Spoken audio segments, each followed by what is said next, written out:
Hi hello नमस्कार, मी काजल. तुम्हा सगळ्यांचं आमच्या यूट्यूब चॅनलमध्ये अगदी मनापासून स्वागत आहे. तर रुद्र येतोय मागं. आम्ही पहिल्यांदा राहण्यात आलोय, म्हणजे माझ्या सासरी पहिल्यांदा.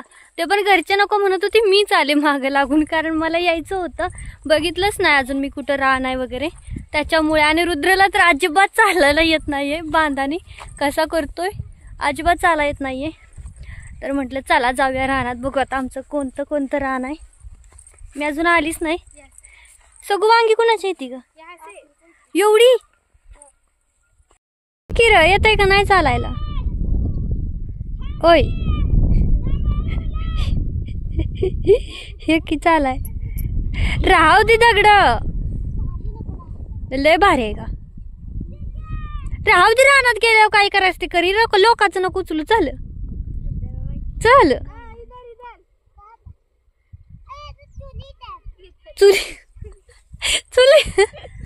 चुलीत कुठं आहे?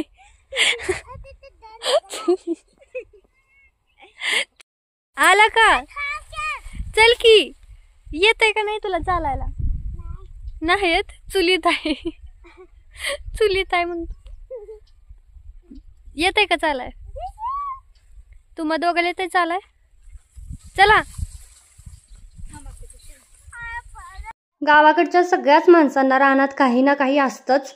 तसं आमचे 2 सारे आहेत ना, ते नुसतं भाजी, मिरच्या, वांगी, भेंड्या हे असलं सगळं म्हणजे रोज रानातनं काही ना काही घरी घेऊन येतात आणि त्याचीच भाजी करतात. म्हणजे इथं ना जरी बाजारला जरी नाही गेलं तरी सुद्धा घरच्या घरी भरपूर साऱ्या वस्तू म्हणजे असतात.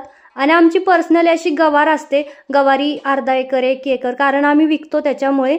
तर आता एकदाच आम्ही रानात पोहोचलो. आता मला एकच रान माहीत झाले, ते म्हणजे हे कांद्याचं, कारण त्याच्यामध्ये खुरपतायत. आम्ही तिघी घरचे आहे आणि बाकीच्या दोघी जण आहेत ना, त्या अशा कामाला लावलेल्या आहे. म्हणजे आमच्यात रोज 2-3 बायका ह्या कामाला फिक्स असतातच. काम जास्त असतं, पण शेतीत कसं आहे, परवडत नाही. तुम्हाला जमीन भले कितीही असू द्या, पाणी पाहिजे. पाणी असेल तर परवडतं, पण पाणीच नसेल तर काय परवडायचं आहे. आणि इथे तर ना आत्ता पाऊस पडल्याच्या नंतर दिवाळीला किती पाणी असायला पाहिजे होतं, पण एवढं जास्त पाणीच नाही, कुठे साठलेलं सुद्धा नाहीये. आणि माझ्या आईच्या घरी तर अजिबातच पाण्याचं म्हणजे नाहीच आहे, सगळे तलाव वगैरे सगळं रिकामच आहे. आता मला तर वाटतं त्यांना आतापासूनच दुष्काळ लागेल, कारण तुम्हाला तर माहीतच होतं, माझी वहिनी भाऊ सारखा पाळी असायची, रातपाळी, दिवसाची पाळी भिजवण्यासाठी. त्याच्यामुळे सारखं ते त्यांचं तेच सुरू असायचं, कारण एक जरी दिवस लेट केला तर बाकीचे पाणी काढून घेतात विहिरीतनं आणि मग आपली धान्य तशीच सुकून जातात. तर मला वाटत होतं की मला येईल का नाही, कारण आता लग्नाच्या आधी खुरपायचे, पण त्याच्यानंतर काय खुरपलेलं नव्हतं. पण मी भरपूर खुरपलं. माझी मागं एक छोटंसं झाड दिसतंय बघा, चप्पल आहे काळी, तिथून मी इथपर्यंत आणलंय.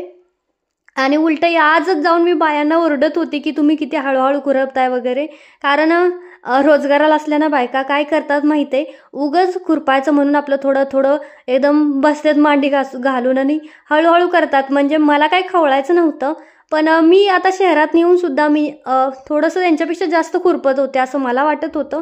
खूपच हळूहळू चाललं होतं, गप्पा मारत मारत आपलं काय ते. आमची जिंगू बारकी ती सुद्धा चांगलं खुरपत होती माझ्याबरोबर. आणि मला वाटलं होतं मी थोडंसं खुरपून आपलं जाईल माघारी, पण मी सुद्धा भरपूर खुरपलं. पूर्ण 1 सारा मी खुरपला, म्हणजे लांब, कारण थांबलो होतो 2.5 तास थांबलो आम्ही. 12 वाजता आलेलो, 2:30 वाजता गेलो, 2:30 वाजेपर्यंत फक्त 1च सारा होतोय. म्हणजे किती तण आहे बघा. कांद्याचं रान आहे, पण कांदे तर कुठं दिसतच नाही, नुसतं गवतच दिसतंय. आणि मला छान येतं खुरपायला वगैरे, प्रॅक्टिस आहे. आता एखादी गोष्ट कसं कितीही वर्षातून करा ती येते, पण थोडंसं हातच दुखायला लागला, कारण सारखं हलवावं लागत होतं. लवाळ आहे पूर्ण शेतामध्ये, त्याच्यामुळे सारखं ते टोकरून ना खूप दुखत होतं. आणि झालं आमचं एकदाचं खुरपून झालं होतं, म्हणजे रुद्रच खूप चिडचिड करायला लागला, कारण तो शांत बसतच नव्हता. मग 1च सारा खुरपू लागितला, गवात घेतलं करडांसाठी, म्हटलं चला आता चालत जायचा कंटाळा आला होता, कारण लांब आहे. कुठलंही रान असू दे इकडे लांबच असतं, जवळ असं रानच नसते, भरपूर लांब जावं लागतं. त्याच्यामुळे मग म्हटलं चला हळूहळू, रस्ते नाही काय नाही, असं बांधाबांधानी जायचं कुणाच्या तरी कुठून तरी, आणि असंच विचारत हे कुणाचं रान आहे ते कुणाचं, एवढीच आपली ओळख होते. नंतर एकाएकीत गेलं ना की काहीच कळणार नाही. त्याच्यामुळे म्हटलं चला आपण जाऊया. आपण बघितलं नाही तर आपल्याला कळायचं कसं. याच्या आधी पण एकदा आले होते आणि त्यावेळेस फक्त असंच काहीतरी चावी ठेवायला आले होते, गावाला चालली होती कुठेतरी, त्याच्या वेळेस मग बॅग घेऊन आमच्या पोरीही ज्या आहेत ना त्या रानात अजिबात येत नाही, घरीच बसतात. कारण आता त्यांना सुद्धा टीव्हीचा एवढा नाद लागलाय ना की शहरातली सुद्धा इतकी टीव्ही बघत नसतील, त्याच्यापेक्षा जास्त या पोरी टीव्ही बघतात. मी तर ओरडते, कारण शाळेतलं गचं म येत नाही, काहीच येत नाही, नुसतं सारखं दिवसभर टीव्ही. 8-9 वाजले की टीव्ही चालू करायची, डायरेक्ट संध्याकाळी माणसं घरी यायला लागली की टीव्ही बंद करायची. आधी आपलं रानात तरी जायचं, पण आता रानात नाही, कुठं नाही, घरीच टीव्ही बघत बसायचं. तर सकाळीच आम्ही मळून गेलो होतो शंकरपाळ्याचं, आता आल्यानंतर करत होते. तसं होत्या शंकरपाळ्या, पण मी आहे ना तोपर्यंत काही ना काही काम म्हणूनसाठी मग घरचे मळून जातात, मी आपलं मागं मग ते करत बसायचं. तसं एवढं कोणी खात नाही दिवाळी, पण तरीही करून ठेवायचं असतं, कारण साराने नीन सगळं सामान असतं तर ते वेस्ट घालवण्यापेक्षा मग ती थोडं थोडं थोडं करत जायचं. आता मला उद्या सांगितल्यात करंजा करायला. मला सगळ्यात जास्त कंटाळा येत असेल ना तर त्या करंजा करायचा. इतका उशीर लागतो ना ती लाटत बसा, ते भरत कापत बसा, मला इतका कंटाळा येतो. असं शंकरपाळ्या हे असलं पटकन होऊन जातं. तर आता मी आज गॅसवरतीच करत होते घरात, पण गॅसच फास्ट चालत नव्हता, इतका रेंगाळत चालत होता की दमून गेले. आणि मग बाहेर येऊन सगळं झाडू वगैरे मारला, भांडी धुतली, सगळं भरून ठेवलं घरातलं, किचनमधलं पाण्याचा हंडा भरून आणला ना. आता म्हटलं चला आपण आता पटकन चूल पेटवून घेऊया. आणि मला चूल पेटवायची तर म्हणजे कुठून एवढं येतं काय माहीत नाही, पण चूल ना एका काडीमध्येच माझी पेटती नेहमीच. कधीच मला दुसरी काडी पेटवावीच लागत नाही. मला चूल पेटवाय म्हणजे खूपच आवडतं. जरी सकाळचं दुसऱ्यांना भाकरी करायच्या असतील ना तरी चूल मीच पेटवून देत असते, कारण मला चूल पेटवाय पहिल्यापासून म्हणजे खूपच आवडते चूल पेटवायला. आणि मी असंच गोळा करून काय कागद बिगद आणत असते आणि ते सगळे जाळत असते, असं असतं. तर मी 31 तारखेला पोहोचली होती, 30ला निघली होती दमणवरून आणि 31ला सकाळी पोहोचली. तेव्हापासून मी माझे म्हणजे बरेचसे ब्लॉग तुमच्यासोबत शेअर केले आणि सगळ्या ब्लॉगला खरंच इतका छान प्रतिसाद भेटलाय ना. दमणचे जे व्हिडिओ होते त्याच्यापेक्षा सुद्धा जास्त प्रतिसाद मला गावाकडच्या ब्लॉगला भेटतोय. आणि मी जे रिअल आहे ना ते दाखवते, कारण जे आहे ते उगाचच जे नाही आहे ते दाखवणं मला स्वतःला सुद्धा ते पटत नाही. जे खरं आहे, जे रिअल आहे, जे माझी लाईफ आहे तीच मी तुमच्यासोबत शेअर करण्याचा प्रयत्न करते. आणि तुम्ही इतका म्हणजे छान छान प्रतिसाद देताय ना, त्याचं खरंच खूप छान वाटतंय. तर आता मला इथं कालवण करायचं होतं, पण गावाकडच्या कालवणाला कसं असतं माहिती आहे का, तुम्ही काही करा, फक्त लसूण खोबऱ्याची फोडणी द्यायची आणि जी काही कालवण करायचं, आता मी तर बटाट्याचंच करत होती, तर बटाटे टाकायचे. नॉर्मल साधं कालवण असतं, पण चव असते इकडच्या जेवणाला. मसाले भलेही त्याच्यामध्ये नसतात, पण छान चव लागते. तर आता माझं इथं चेचायचं वाटायचं चाललेलं होतं. आज मला नेमकं थोडं लवकर करायचं होतं, ते आज नेमकाच मला थोडा उशीर झालेला होता, कारण आकाचा बर्थडे होता आणि ती केव्हापासून बोलवते डेकोरेशन करायचं आहे, हे करायचं आहे, लवकर या. आणि आता मला काय, आता मी सासूरवाशीन, मला काय सगळं घरातलं आवरल्याशिवाय जाता तर येणार नाही. मी काय माहेर असते तर लगेच पळत कुठे पण जाऊ शकतो, पण इथं असं नसतं. आपली आपली जी कामं असतात ती सगळी केल्याशिवाय आपण कुठेच जाऊ शकत नाही. तिला म्हटलं तू कर बर्थडे, नाहीतर तू इथे ये, कारण त्यांच्या घरी ना अजिबात लाईट नसते, ते वस्तीवर घर आहे ना, कधी तरी एवढसा फुणगा लागतो, त्याच्यामुळे तिला म्हणत होती इकडे ये, पण ती म्हटली तिकडंच सगळेजण आले तर तिकडंच करूया. आता या अक्काला सगळेच ओळखत असतील, कारण मागच्या 2-3 महिन्यापूर्वीच ती आमच्याकडे होती, तुम्हाला तर माहीतच होतं. आणि इतकी सगळी मुलं जमली होती ना, घर गच्च भरलं होतं. आणि मग तिनं केक वगैरे छान कापला, सगळ्यांना दिला केक. आणि गावाकडचे बड्डे म्हणजे असं पहिले तर नसायचेच, पण आता सगळेच गावाकडे सुद्धा छान बड्डे सेलिब्रेट वगैरे करतात. आणि आम्ही तर तशीच उठली आणि गेली होती, काहीच केलं नव्हतं, फक्त केस विचारले आणि तशीच गेली. म्हटलं उशीर झाला होता, तरी मला पोचायला तिथं 7:45 वाजल्या होत्या. एवढ्या लवकर मी चूल पेटवलेली, तरी सगळं होईपर्यंत उशीर हा होतोच. तर त्यानंतर मी दुसऱ्या दिवशी ब्लॉग कंटिन्यू करते. म्हणजे माझ्या जाऊबाईच्या मुलीचं म्हणजे आमच्या सगूची केस कापायची होती. तिची इतकी म्हणजे ना केस बऱ्यापैकी लांब आहेत, पण शेंडे इतके नुसते वाढले होते आणि बेकार दिसत होते. तर तिला म्हटलं थोडीशी सेट करते, मी काय हेअर कट वगैरे इतका करणार नाही, पण थोडासा मध्ये करणार होते. आता करा, सरळ कापा, कुठलाही करा, आता मला 2-4 शिव्या पडणारच आहे, कारण आमच्या घरच्यांना केस कापलेले अजिबात आवडत नाही. त्याच्यामुळे मला रात्री ओरडा हा पडणारच आहे. तरीही मला ओरडा पाडून का घ्यायचा असतो काय माहीत, नेहमीच आहे. मागच्या वेळेस आली तेव्हा पण मी तिचा केस कट करून दिले होते, 4-5 शिव्या खाल्ल्या होत्या. आता आज सुद्धा मला तेच पडणार आहे, पण तरीही मला वाटतं मुलीची केस चांगली दिसावी. पण गावाकडच्यांचं कसं आहे, त्यांना वाटतं बाई एवढी लांब वाढली ती आणि कशाला कापायचं, पण उलटं असतं सगळं. केस कापलीच नाही खालनं शेंडे तर ते वाढतच नाही. आणि मग ही जी केस जर आम्ही बघून गेलो ना तेवढे असतात, त्याच्यापेक्षा थोडीशीच वाढलेली असतात. तरी पण मी जर वेळ आली ना की तिची थोडी थोडी कापून देत असते. जास्त नाही मी कट केले, फक्त थोडेसे खालचे शेंडे, पण यू शेपमध्ये थोडासा असा कट करण्याचा प्रयत्न केला होता.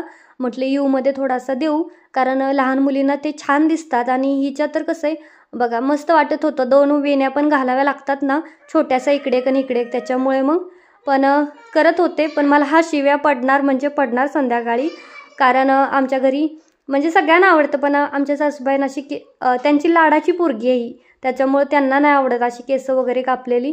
तरी पण मी कापतच असते.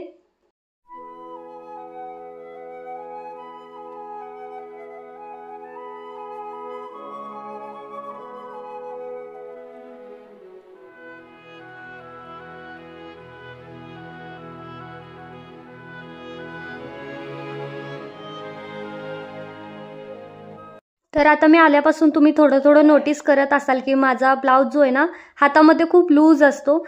तर मला ना बरेच जण म्हटले की घरची मशीन आहे तर एवढा लूज ब्लाऊज, तर फिटच होता. आलेल्या दिवशी मला काय होतं ना, सवय नसते ब्लाऊज वगैरे घालायची, त्याच्यामुळे असं मुंड्यामध्ये खूप असं खुसबुसल्यासारखं होतं आणि टाईट टाईट लागत होतं. म्हणून मी एक शिलाई ओपन केली. त्याच्यानंतर मला पुन्हा वाटायला लागले की अजून थोडं टाईट आहे, म्हणून अजून एक ओपन केली. ती जरा जास्तच झाले, थोडंसं जास्तच वाढलं. आणि त्या दिवशी मी आमच्या आईची यात्रा असते ना, त्यावेळेस मी जो ब्लाऊज शिवून नेला होता तो एकदम परफेक्ट फिटिंग होता. आणि मला ते काय माहीत इतकं टोचायचं ना आतमध्ये, दुखायचं. आणि मला ते जास्त फिट आवडतच नाही, अगदी वडून धरल्यासारखं होतं, असं गुजबुजल्यासारखं. मग मी त्या दिवशी आईला म्हटलं, आय रेड कलरची साडी आहे, तर मी रेडच ब्लाऊज दुसरा एक माझ्याकडे होता तर तोच घालते म्हटलं, मला हा काय सहन होत नाही. 4-5 वेळा मी ब्लाऊज चेंज केला, परत तोच घातला, परत आरशात बघून आले की चांगला दिसतोय का, परत म्हणजे असं किती वेळा केलं असेल, जवळजवळ अर्धा तास माझं तेच काम चाललं होतं. माझी वहिनी माझी बहीण तर हसायला लागली, म्हटली तुझं काय असेल ना फिक्स कर, नाही तर आपला ड्रेस घालन चल गपचूप, अशा म्हणायला लागल्या. शेवटी मी तोच ब्लाऊज अडकवला. पण नंतर काय वाटत नाही, सुरुवातीला घातल्या ना खूप टाईट वाटतं, पण नंतर थोड्या 2-4 तासांनी वगैरे व्यवस्थित वाटतं, काय वाटत नाही. पण हात खूप दुखून येतात माझे, आणि मला ती कम्फर्टेबल जर नसेल ना कामं करूच नाही वाटत, कामामध्ये मग नको वाटतं. म्हणून थोडा लूज केला होता हातात, ती जास्तच झालाय. तिकडनं आणला ती थोडासा माझ्या फिटिंगला बरोबर होता, पण मला जास्त फिट आवडत नाही. तर आता इथं शेजारी एक आहे मशीन, एकच टिप मारून घेईल, कारण थोडासाच फिट करणार आहे. तर असं नाही की मशीन आहे म्हणजे प्रत्येकाचं एक वेगवेगळी सवय असते किंवा आवड असते त्याप्रमाणे. तर आमच्या इकडचं पाण्याचं कसं आहे तुम्हाला सांगते. आता मी इथं प्यायचं पाणी घ्यायला गेले होते, तर ह्या जो 2-3 पांढऱ्या टाक्या आहेत तिथं, आमच्या इकडे वॉटर सप्लायचं जे पाणी असतं ना तेच असतं. 2 ते 3 दिवसाला सुटतात. आज जर पाणी आलं ना पुढचे 2 दिवस येत नाही, त्याच्या पुढचा 3रा दिवस येतं, असं असतं. त्याच्यामुळे पाणी इतकं जपून वापरावं लागतं. मला पाणी इतकं लागतं पाणी की दमनमध्ये 24 तास पाणी असतं, त्याच्यामुळे इतकं पाणी ओतायची सवय आहे ना की मला कितीही पाणी, हे टाकीत भरलेले पाणी असलं की आपल्याला कसं नाही जपून वापरायचं हे एक डोक्यातच बसलेलं असतं. त्याच्यामुळे मग मला नको वाटतं, कारण मला खूप पाणी वापरायची सवय आहे. आणि ह्या पाण्यानं आम्ही लगेच आजारी पडतो. तिघही. रुद्राचा तर घसा आवाजच चेंज झालेला होता. आणि मागं बघा, मी जी धोती पॅन्ट शिवून आणलेली ना तिनं घातली पोरींनी, तर खूपच कम्फर्टेबल आणि छान पॅन्ट बसल्या दोघींनाही, आणि खूप मस्त दिसत होत्या. मेन ब्लॅक कलरच्या आणल्या, कारण गावाकडे कसलेही कपडे घाला त्याचा नुसतं काळे मिठच होऊन जातात, कारण धूळच एवढी असते की खूप म्हणजे काळे होतात. त्याच्यामुळे तर आता मी ना उद्या किंवा परवा एखाद्या व्हिडिओमध्ये तुम्हाला ना माझ्या घराचं म्हणजे माझ्या सासरकडच्या घराचा टूर देण्याचा प्रयत्न करेन. जर बघायचं असेल मला कमेंट करा, मी नक्कीच प्रयत्न करेन. जमेल का नाही माहीत नाही, कारण आमची सुट्टी आहे, पण आम्ही थोडं लवकरच येणार आहे. कारण की 2-3 दिवस झाले आमचे साहेब पण मशा राखायला जात आहेत, तर त्यांना इतका ताप आलाय ना, कारण उन्हात कसं होतं सहन होत नाही. आता मी पण कामं मस्त करते, पण उन्हात जास्त जात नाही, कारण एकदा का आजारी पडलं की संपला विषय, मग ते इकडे येऊन काय फायदा झाला मग, असं मला वाटतं. आणि रुद्राला सुद्धा ऊन सहन होत नाही. त्यांना होतं तर ह्या वेळेस आमच्या दोघांच्या आधी तेच आजारी पडले. इतका जास्त ताप आलेला होता ना त्यांना की रात्री जेवण पण नाही झालं. आता 2 दिवस त्यांचं दवाखान्यात जाणार येणार, त्याच्यामुळे आता बघू. आमची जी सुट्टीची तारीख आहे, आमची सुट्टी 14 तारखेपर्यंत आहे, 15ला कामावर जायचं आहे, पण आम्ही 13च्या आधीच येईल 1-2 दिवस, कारण आल्यानंतर घराची पण क्लिनिंग वगैरे करावी लागते, कारण काहीच केलेलं नसतं, धूळ पण भरपूर आलेली असते. तर इथं बघा छोटी आमची जिंगू म्हणजे इतकं कामं करते ना, सगळ्यात जास्त लाडाची आहे. म्हणजे आधी तिला कोणी एवढं लाड करत नव्हतं, पण आता ती इतकी कामं करते की सगळ्यांची लाडकी होऊन गेली. काय पण काम सांगितले की लगेच ऐकत असती. तसं मोठी आहे ना, ती ऐकत नाही अजिबात. टीव्हीच्या पुढे जाऊन बसती, ती उठतच नाही. तर इथं बघा कशी करडांना खायला टाकते, म्हणजे चारत होती लगेच हसती व्हिडिओ चालू केला की. आणि इथं बघा साहेबांचे म्हशा पण आलेल्याच होता. तर आज म्हणजे म्हशा बांधून घरात गेले आणि कसं त्यांना कणकणी भरली माहीत नाही. म्हणजे ह्याच्यानंतरचं मी तुम्हाला सांगते, ह्याच्यानंतरचं काय झालं होतं ना ते. म्हणजे त्यांच्याकडे इथं आलं, गावाला आलं की त्यांच्याकडे एकच काम असतं, ते म्हणजे दिवसभर म्हशा सोडायच्या, रानात न्यायच्या, चारायच्या आणि मग घरी घेऊन यायचं संध्याकाळचं. हेच काम असतं त्यांचं. आणि मजा वाटते, त्यांना काय वाटत नाही. पण मग ऊन किती लागतंय, ऊन खूप म्हणजे प्रचंड ऊन असतं आणि आपल्याला सहन होत नाही, कारण आपण तिकडे राहतो. ह्याच्यानंतर इथं यायचं आणि एकदमच चरका बसतो म्हणतात ना, ती तसं होतं. त्यामुळं मग तरी भरपूर सवय आहे आम्हाला, एवढं काय होत नाही. पण ह्यावेळेस त्यांनाच कसा काय ताप आला ते त्यांनाच माहीत. म्हणजे इतकी कणकणी आली ना, 2 वाकळा मी टाकल्या होत्या त्यांच्या अंगावर, तरी म्हणे अजून गारच लागते, अजून काहीतरी टाक. आणि इकडे माझ्या सासऱ्यांचं म्हणजे त्यांचं काहीतरी चाललेलं होतं, कारण त्यांचं आणि रुद्रचं म्हणजे खूप जुळतं. त्यांना रुद्र इतका आवडतो की खूप लाड करतात ते. आणि हे बघा आमच्या घराच्या पुढचा अंगणातला परिसर असा काही आहे, म्हणजे खूपच राडा पडलेला असतो. असंच पडलेलं असतं, नेहमीचंच आहे हे. त्याच्यामुळे आवरून पण फायदा नसतो, कारण ते तसंच होणार असतं. आणि ह्या 2 पाण्याच्या टाक्या आहेत ज्या की भरलेल्या असतात, पण एवढं पुरत नाही. आमच्या घरात माणसं जास्त आहेत, त्याच्यामुळे जास्त पाणी पण पुरत नाही. तर हाचा छोटासा ब्लॉग मी इथंच थांबवण्याचा प्रयत्न करते. मला कसा वाटला नक्कीच कमेंट करून सांगा. आवडला असेल तर लाईक करा, शेअर करा आणि आपल्या चॅनलला अजूनही सबस्क्राईब नसेल केलं तर सबस्क्राईब करा. खूप सारं प्रेम द्या, खूप सारे आशीर्वाद द्या. खुश राहा, मस्त राहा. Bye bye.